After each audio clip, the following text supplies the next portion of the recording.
అనగనగా ఒక పెద్ద చిట్టడు ఉంది. ఆ అడవిలో కేసరి అనే సింహం ఉండేది.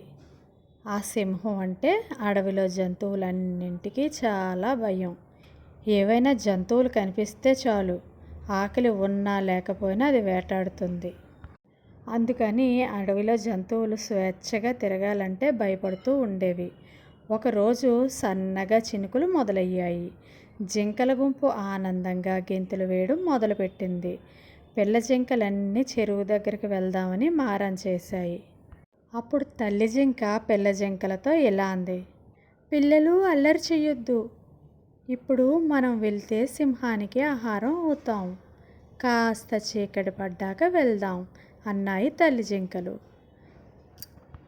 అప్పుడు పిల్ల జింకలు తల్లి జింకతో ఇలా అన్నాయి: చీకటి పడ్డాక వెళితే ఏం బాగుంటుంది, ఇప్పుడే వెళ్దాం అని గోల చేశాయి పిల్ల జింకలు.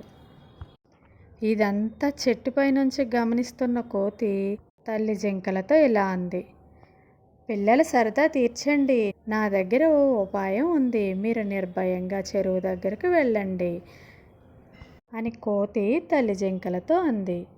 తెలివైన కోతి మాట మీద నమ్మకం ఉన్న జింకలన్నీ చెరువు దగ్గరకు వెళ్ళి తమ పిల్లలతో ఆనందంగా గడిపాయి.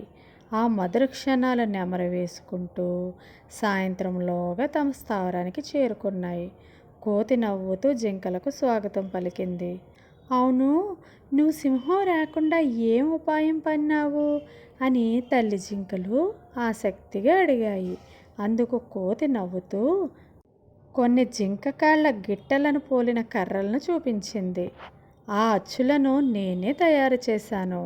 వీటితో చెరువు దారికి దూరంగా మీ కాలి ముద్రలను పోలిన అచ్చులను నేల మీద వేసుకుంటూ వెళ్ళాను. పాపం ఆ సింహం వాటిని చూసి మీరేనని భ్రమపడి దూరంగా వెళ్ళిపోయింది అంది కోతి. కోతి తెలివికి మురిసిపోయాయి జింకలన్నీ. పిల్ల జింకలైతే చెంగు చెంగున ఎగురుకుంటూ వానరానికి ధన్యవాదాలు చెప్పాయి. ఆ విధంగా అడవిలోని జంతువులన్నీ ఐకమత్యంతో కలిసిమెలిసి హ్యాపీగా ఉండి సింహం బారి నుంచి తప్పించుకొని జీవిస్తూ ఉండాయి. థ్యాంక్ యూ పిల్లలు. ఈ కథ కనుక మీకు నచ్చినట్లయితే లైక్ చేయండి.